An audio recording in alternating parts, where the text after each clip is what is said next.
महाराज जी सादर प्रणाम।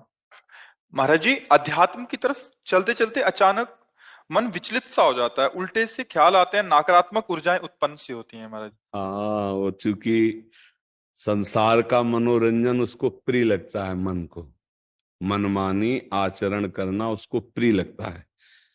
उसकी गलती नहीं है, हम जहां उसको लगाते हैं वहीं वो राजी होने लगता है। अब जैसे अध्यात्म मार्ग में लगा रहे हैं तो इसमें जहां जहां वो लगा रहा है उसके विरुद्ध बात है। उसको भोग चाहिए, उसको हर इंद्रिय के मना खष्टान इंद्रियाणी प्रकृति स्थान कर सती, पांच ज्ञान इंद्रियों के द्वारा वो विषयों में विचरने का स्वभाव बना लिया है। भगवान कह रहे हैं आप भगवान के अंश हैं, ममैवांशो जीव लोके जीव भूता सनातना मना खष्टान इंद्रियाणी प्रकृति स्थान कर सती। आप इस मन के भुलावे में आकर, मन भोगों के भुलावे में आपको फंसाकर ये सदैव अधीन रखा है। अब अध्यात्म सुनना शुरू किया, अध्यात्म चल तो अध्यात्म में मन को वश में किया जाता है। और अभी तक आप मन के वश में रहे, तो जब आप सपोर्ट नहीं देंगे तो वो आपका सपोर्ट करने लगेगा।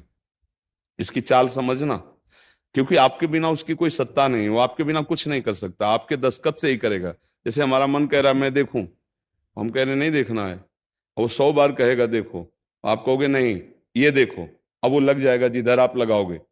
पर वो कुछ समय तक लगेगा, फिर वो आपको वश में करने की कोशिश करेगा। और वो जब आप ना करेंगे तो आपको जलाएगा।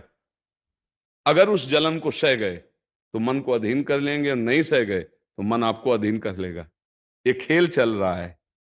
प्राय सब मन के अधीन ही होते हैं। मन को कोई चेला बनाने वही सच्चा गुरु। दूसरों को तो चेला बनाना सहज है, मन को जो चेला बना ले वही सच्चा गुरु। मन ने सबको चेला बना रखा है, नहीं बना रखा?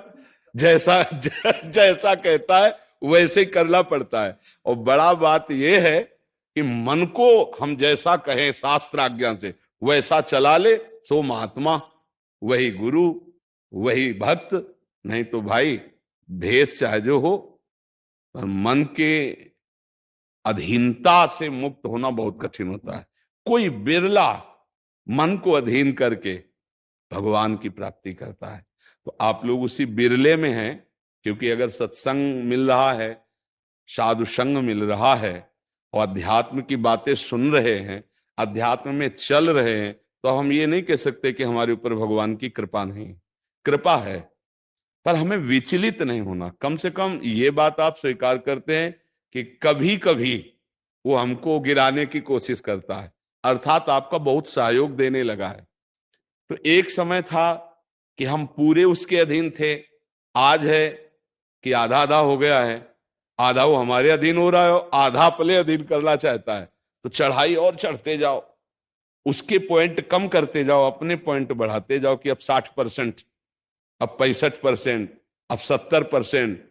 फिर जिस दिन 100% तो तुम्हारे अधीन हो गया, उसी दिन